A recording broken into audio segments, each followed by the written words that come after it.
Next question हम लोग देखते हैं। आपका नेक्स्ट क्वेश्चन है हमारा, प्रवाल भित्तियों के निर्माण से संबंधित अवतरण एवं हिमानी नियंत्रण सिद्धांतों का आलोचनात्मक विवरण दीजिए। तो ये भी एक साइंटिफिक क्वेश्चन है। प्रवाल भित्तियों के निर्माण से संबंधित 2-3 सिद्धांत है, उसमें 2 सिद्धांत जो सबसे ज़्यादा प्रचलित है।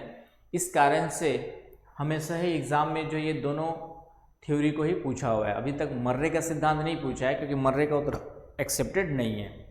तो मेन जो सिद्धांत है आपका डार्विन का है और डेली का है। तो इसको आपको कॉन्सेप्ट क्लियर करके अच्छे से कैसे लिखना है उसको समझने की ज़रूरत है, राइट। तो आते हैं इसके आंसर में क्या हो सकता है। तो इसका आंसर स्टार्ट कहाँ से करेंगे हम लोग। सबसे पहले प्रवाल भित्ति की एक लाइन परिभाषा फिर से यहाँ पे स्टार्ट करना है। इसकी एक लाइन परिभाषा कि प्रवाल भित्तियाँ क्या होती है,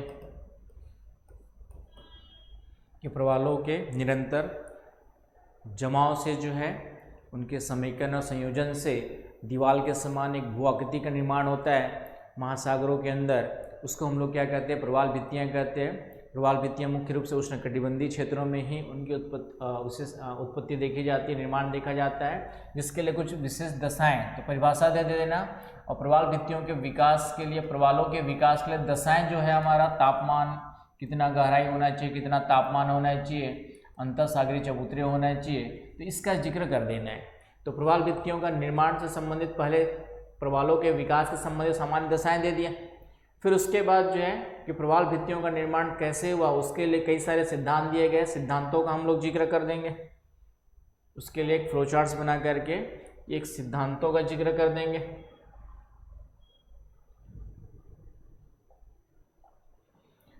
तो जो भी सिद्धांत है आपका, एक तो सबसे पहला डार्विन का अवतरण सिद्धांत, फिर मर्रे का है, लेकिन मर्रे का एक्सेप्टेड नहीं है, आप पूछा भी नहीं है, और फिर आपका डेली का है।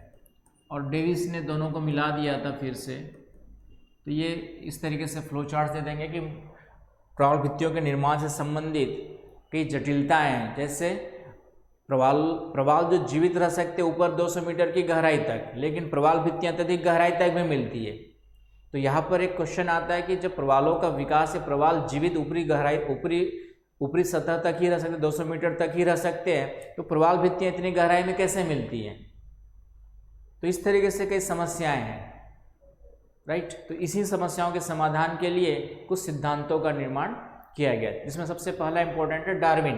तो डार्विन क्या मानते हैं आपका, जो स्थल खंड में अवतरण मानते हैं, ये बताने के लिए कि यद्यपि प्रवालों का जो विकास है 200 मीटर की गहराई तक ही होता है।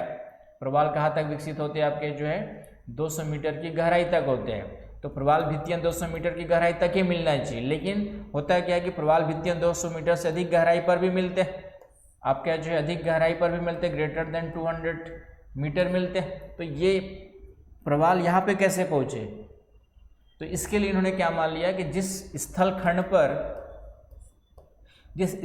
पर प्रवालों का विकास होता है, प्रवाल भित्तियों का निर्माण होता है, उस स्थल खंड का ही समय के साथ क्या होते रहता है, अवतलन होते रहता है, और इस तरीके से वह अधिक गहराई में क्या हो जाते, प्रवेश कर जाते हैं। इस तरीके से इन्होंने, डार्विन ने जो है कौन सा सिद्धांत दिया आपका, जो है अवतलन सिद्धांत दिया। तो अवतलन सिद्धांत जो दिया गया वह डार्विन के द्वारा, आगे थोड़ा सा मैंने डिस्कस किया है।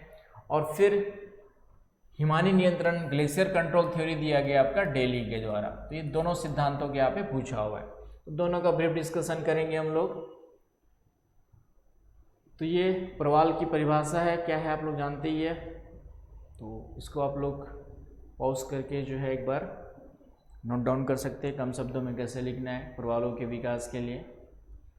फिर उसके बाद विकास की दशाएं मैंने कुछ दिया है, कितना टेम्परेचर चाहिए, कितना गहराई चाहिए, स्वच्छ जल चाहिए, कवचों की उपस्थिति चाहिए, पूर्णतः स्वच्छ जल भी नहीं चाहिए होता है, पोषक तत्वों का निरंतर मिश्रण होते रहना चाहिए।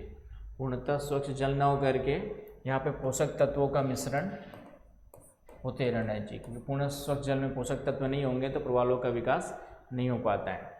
तो ये आपका विकास की दशाएं डाल देना है।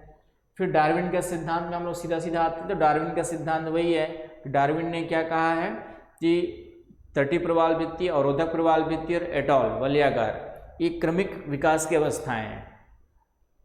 मतलब पहले तटीय प्रवाल भित्ति का विकास होता है तट के साथ साथ, फिर ये ऊपर की ओर बढ़ते, बाहर की ओर स्थलखंड का अवतलन होता है, तो नीचे गहराई में चले गए, फिर ऊपर की ओर बढ़ते तो अवरोधक प्रवाल भित्ति का विकास होता है, और फिर नीचे गहराई में चलेगा स्थलखंड के धसाव के कारण, फिर चारों ओर विकास होता है तो क्या बनता है आपका वलयाकार या एटॉल बनते हैं। तो यहाँ पे मैंने उसको कम शब्दों में आप लोग को देने की कोशिश की है।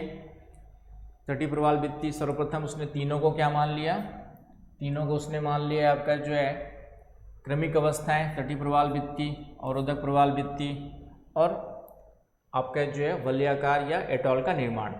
ठीक है, ये सटॉल नहीं है, एटॉल है, वलयाकार प्रवाल भित्ति। एटॉल का जो निर्माण है वह क्रमिक रूप से होता है, और जब इनका निर्माण होता है तो उसमें क्या होते रहता है आपका जो है स्थलखंड में धसाव भी साथ साथ होते रहता है, स्थलखंड में अवतलन होते रहता है। तो ये डायग्राम है कि पहले तटीय प्रवाल भित्ति बन गई आपकी इस तरीके से, मान लेते कोरल रिफ, फ्रिंजिंग रिफ बन गया आपका।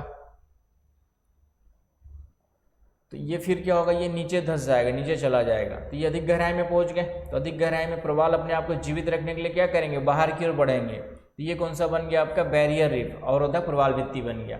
फिर से इसका धसाव हुआ नीचे की ओर, और फिर बाहर की ओर बढ़ते हैं तो इस तरीके से बाहर, इधर से बाहर बढ़ेंगे, इधर से बाहर बढ़ेंगे, तो चारों ओर प्रवाल भित्तियों का विकास हो जाता है, और वलयाकार प्रवाल भित्ति, इसको हम लोग एटॉल कहते हैं, उसका निर्माण होता है। तो इस तरीके से जो है डार्विन ने अपने सिद्धांत का क्या किया हुआ है, प्रतिपादन किया हुआ है, और अपने पक्ष में कुछ प्रमाण भी दिए हैं। लैगून का छिछला होना इस बात को साबित करता है कि कहीं न कहीं स्थलखंड में धसा हो रहा है, लेकिन कुछ आलोचनाएं भी कई सारी कि कई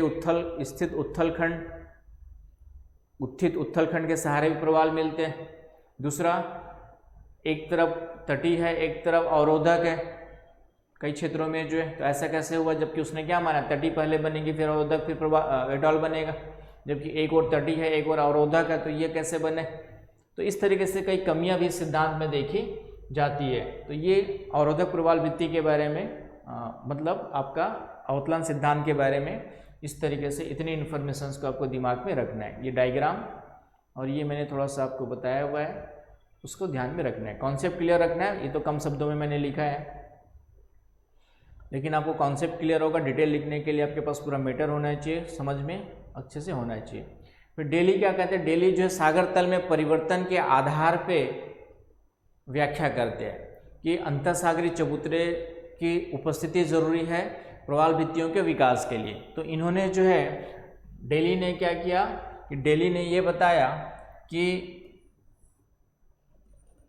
सागर तल में गिरावट हुई 33 से 38 फैदम तक जो है, तो जिससे ये स्थलीय भाग जो सागर के अंदर डूबे हुए थे सागर से बाहर आ गए, राइट। पहले ये सागर के अंदर डूबे हुए थे, अब ये सागर से क्या हो गए आपके जो है बाहर आ गए। तो ये सागर से बाहर आ गए, तो अब सागर तल यहाँ तक है आपका। तो यहाँ पे हिमानी ग्लेशियर्स ने, समुद्री तरंगों ने अपरदन किया, और फिर यहाँ पे अंतःसागरीय चबूतरों का निर्माण हो गया। जब सागर तल हिमयुग समाप्त हुआ तो फिर से सागर तल ऊपर आ गया, और यहाँ पे जो चबूतरे बन गए थे उसके ऊपर प्रवालों का विकास प्रारंभ हुआ। तो इस तरीके से उसने सागर तल में परिवर्तन के आधार पर क्या बताया हुआ है, अंतःसागरीय चबूतरों का निर्माण बताया, और फिर उन्हीं अंतःसागरीय चबूतरों पर प्रवालों की उत्पत्ति बताई हुई है। तो क्योंकि अधिकांश जो प्रवाल भित्तियाँ हिमयुग के आसपास निर्मित दिखाई देती है, इस आधार पर उसने जो है यह सिद्धांत दिया। और उसमें भी कुछ कमियां थी कि इतने अधिक कम तापमान में प्रवाल जीवित कैसे रहे। फिर दूसरा आपका जो है डेली ने जो बताया था, तो उसमें से फिर डेविस ने क्या किया, दोनों को मिला दिया, अवतलन को भी मान लिया और चबूतरों के निर्माण के लिए डेली का कॉन्सेप्ट ले लिया। और इस तरीके से जो है वर्तमान प्रवाल भित्तियों की स्थिति की व्याख्या करने के लिए डेविस ने अपने विचार दिए, जो कि एक जटिल समस्या है, उसको समाधान दोनों को मिला करके समाधान करने की कोशिश की किसने, आपका जो है डेविस महोदय ने। तो इस तरीके से प्रवाल भित्तियों के विकास के लिए जो सिद्धांत दिए गए, इसमें हमेशा बार बार यही पूछता है आपका जो है डेली और डार्विन, तो वो आपको थोड़ा सा ध्यान में रखना है। तो ये आपका इमर्जेंट आइलैंड, इसके सहारे भी कई जगह मिल जाते हैं, तो वो आलोचना के बिंदु है। अब हम लोग फिजिकल ज्योग्राफी का पहला पार्ट जो हमारे क्वेश्चंस के थे लगभग हमने कवर कर लिया है। ये फिजिकल ज्योग्राफी के आंसर्स कैसे लिखने, ये आप लोग को समझ में आ गया होगा। और फिजिकल ज्योग्राफी में सबसे अच्छी बात ये है कि यदि आपने उसके क्वेश्चंस के आंसर अच्छे से लिखे तो डेफिनेटली आपको अच्छे मार्क्स वहाँ पे मिलना ही मिलना है, क्योंकि वो मैथ्स टाइप के क्वेश्चंस होते हैं। अच्छे से आपने कवर किया, डायग्राम बनाया, तो बहुत अच्छे मार्क्स वहाँ पे मिलते हैं। उसके बाद फिर ह्यूमन ज्योग्राफी पे हम लोग आएंगे। ह्यूमन ज्योग्राफी पे मार्क्स तभी मिलेंगे जब उसमें भी कॉन्सेप्ट आपका क्लियर होगा, चीज़ें अच्छे से याद करके आप लिखेंगे और क्वेश्चन की रिक्वायरमेंट के अकॉर्डिंग कवर करेंगे। तो नेक्स्ट क्वेश्चन हम जो डिस्कस करेंगे वह 5th नंबर का क्वेश्चन ये वाला होगा, जो ह्यूमन ज्योग्राफी ह्यूमन पार्ट्स का आपका क्वेश्चन है। तो हम लोग ह्यूमन ज्योग्राफी क्वेश्चंस स्टार्ट करेंगे नेक्स्ट आपका इसके साथ साथ। क्लियर है? Thank you.